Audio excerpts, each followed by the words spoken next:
Do what thou wilt shall be the whole of the law. Thank you for listening to this segment, which is an excerpt from Speech in the Silence, the official podcast of Blazing Star Oasis in the San Francisco Bay Area, California.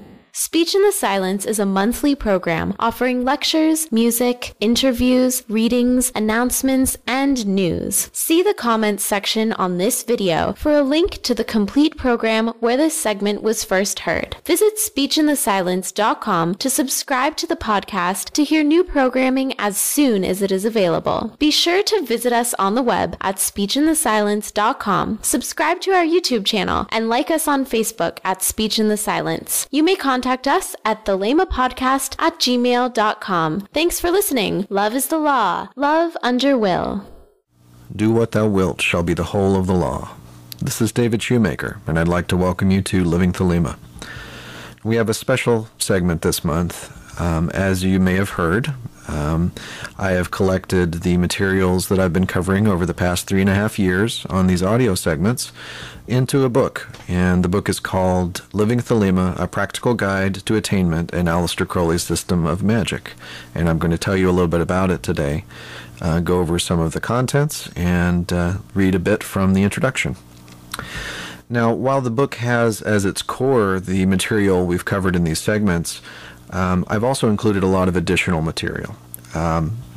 There are quite a few diagrams that illustrate some of the finer points of Kabbalistic psychology, the methods and tools of AA, and the transformative processes associated with the tarot trumps on the path towards knowledge and conversation.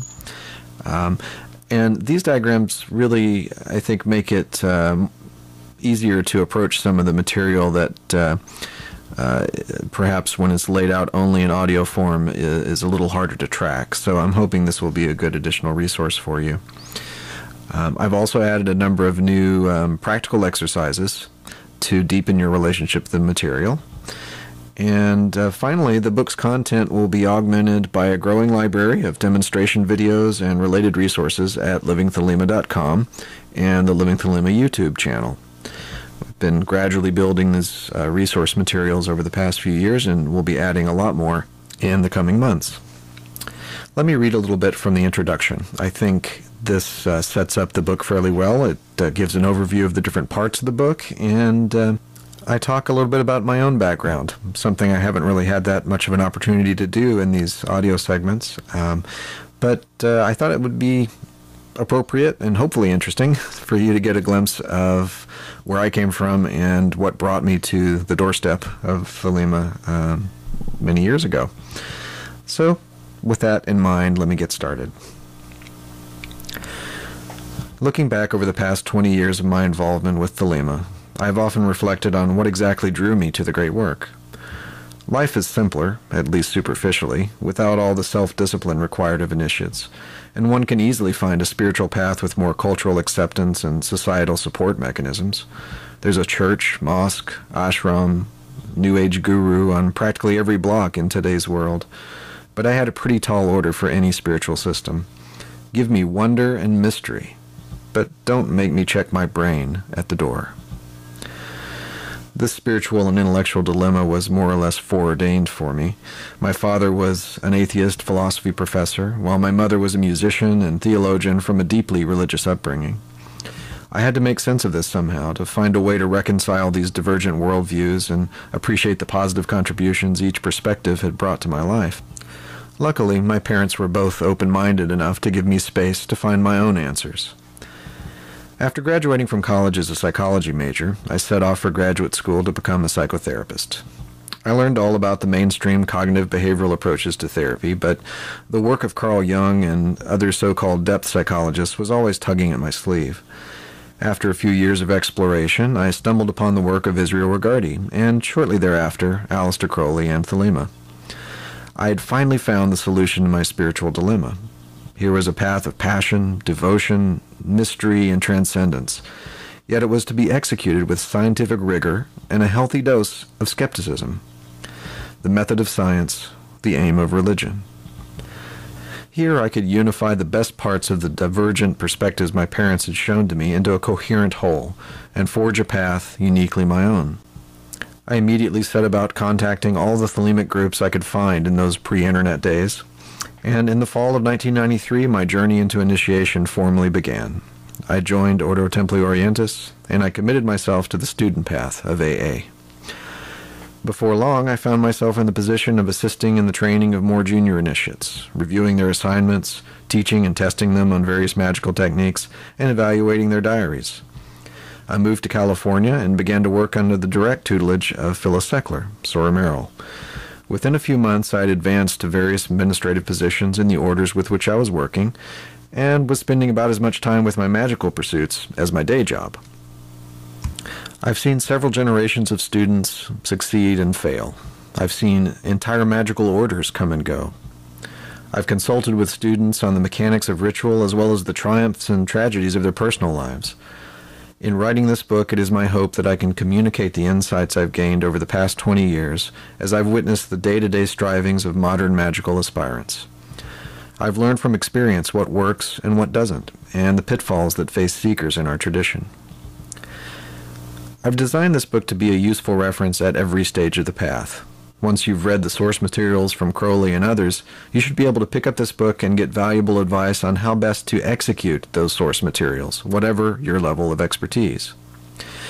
Beginning students can learn how to get the most out of basic rituals like Libra, pentagram and hexagram rituals, and so on, and how to understand concepts like the true will. While intermediate and advanced magicians can get helpful advice on pursuing the deeper work of AA and discover ways to enrich their existing practice with new perspectives on the foundational materials. How to use the book. This book is not intended to be a comprehensive survey of all the concepts and practices of the Thelemic path of attainment. Rather, I have chosen those topics where I felt there was the greatest need for practical commentary and where I could offer a unique perspective on the material. I certainly have no illusions that my take on all these topics is the best or the only way to think about them. Accordingly, I encourage you to approach everything in this book with your critical thinking skills fully engaged and with an attitude of balanced skepticism. I've included performance notes and other comments concerning a few of the basic rituals you are likely to encounter in your magical path.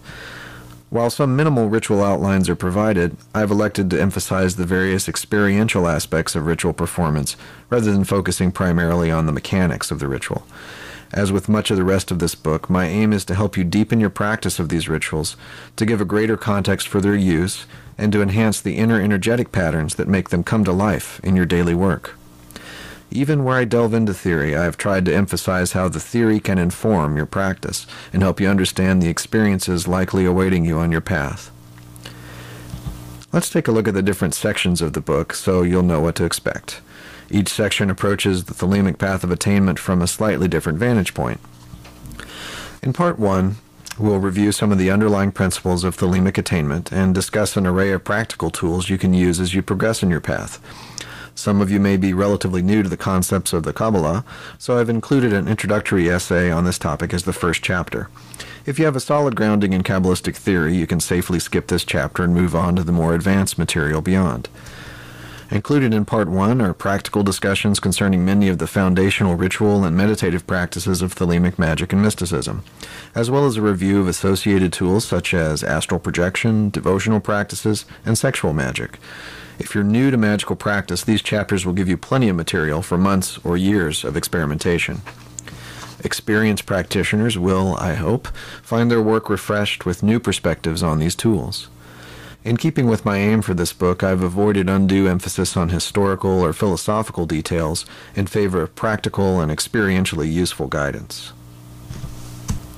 In Part 2, we take a step back from the specific tools discussed in Part 1 and focus on broader conceptualizations of the magical path itself. Here we'll discuss the path of attainment in light of the training methodologies of AA, the trumps of the tarot, the chakras, and a number of other symbolic templates that give unique perspectives on the path. This section of the book will give you an opportunity to pull back the camera a bit so that you may better understand the transformative processes taking place within you as you progress in the great work. Special emphasis is given to various ways of understanding the path toward the knowledge and conversation of the Holy Guardian Angel, and the later ordeal of crossing the abyss, as these are the critical events in the magical career of any seeker. In the final section of the book, we will bring our discussion to a close with a review of various techniques and tools for managing the challenges of everyday life. To a great extent, these tools reflect an integration of my experiences as a Jungian and cognitive behavioral therapist with the principles of magic. After 20 years of treating patients and training magicians, I think I have a few useful tricks up my sleeve.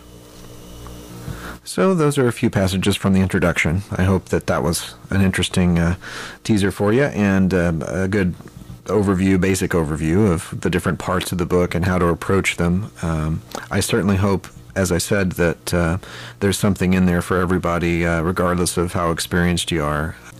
And I have designed the book accordingly. So I hope you enjoy it and get something out of it.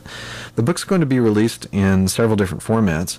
There's going to be a standard hardcover and a special custom leather-bound edition. This will be limited to 31 copies. There's also going to be a standard paperback and digital versions in all the most common formats, including Apple iBook, Kindle, Nook, and others. Anima Solis Books is taking pre-orders for the standard hardcover and special editions right now. Just follow the About the Book menu link at livingthelema.com or find the link on the podcast blog. The paperback and ebook versions will be released on August 25th. You can also view the full table of contents and read what a few prominent Thelemic authors have to say about the book. I hope this new book will be a useful resource to you as you walk your path of attainment. I look forward to hearing your feedback and questions, and to sharing more audio segments with you in the coming months. But for now, I'd like to leave you with a passage from the chapter on Libra Samek and the Invocation of the Holy Guardian Angel. If you persist in this work, invoking often and inflaming yourself in prayer to the angel, if you listen inwardly for the communication of the tools and the ritual forms as you build toward the final working, you will succeed. Persistence is 95% of the work. I've never seen anyone persist in the system of AA and not succeed. All of these so-called failures I've witnessed involved aspirants who quit doing the work one way or another. They stopped doing daily practices, gave up on the path, or succumbed to their egos and didn't follow the system as it is laid out. But not once have I ever seen someone persist in the work and fail. Never doubt yourself in this regard. Persist with intelligence, courage, and devotion, and you will attain. Love is the law, love under will.